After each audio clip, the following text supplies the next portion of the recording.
Chapter 7. Storm. Emily, Matt, and Minnick ran back toward Minnick's tent. "The English will not be able to reach their ship in time," said Minnick. "They're going to get very cold," said Emily, "and so are we."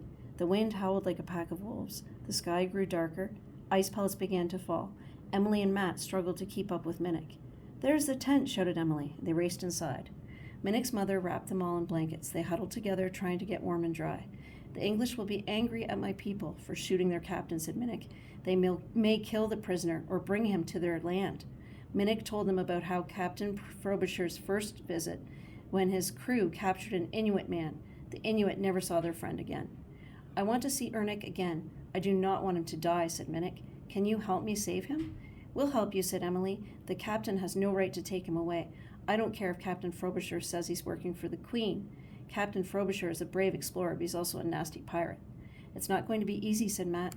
"What if Humphrey saw us go off with Minnick in the boat? What if we don't have time to get to the sled?" Then Matt drew his hand across his neck like a sword. "Maybe the captain and Humphrey aren't back on the ship yet," said Emily. Emily pulled out her sketchbook. She drew a picture of Minnick and his mother. Matt pulled out his recorder. "What is that?" asked Minnick. Matt explained that it was something special you talk into. "It's kind of magical," he said. Here, listen." Matt spoke into the recorder. "This is our new friend, Minnick. He's very brave."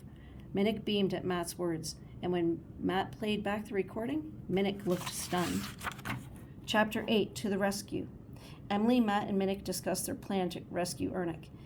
"When you're on the ship, how will you find Ernick?" asked Minnick. "We'll poke around the ship," said Emily. "We'll keep looking until we find him," Matt told Minnick.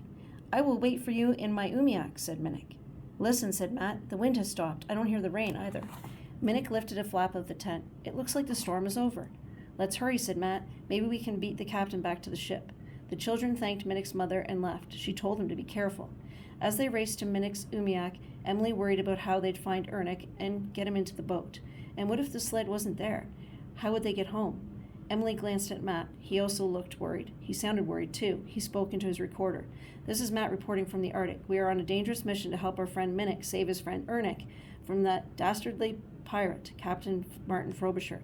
They have daggers and guns, and they don't like kids. I hope this will not be my last report." Matt snapped off his recorder. They had reached the cove when Minnick had tied his umiak. Where Minnick had tied his umiak. The children climbed in. "Do not fear," Minnick reassured them. "We will succeed. We are brave, and we are friends."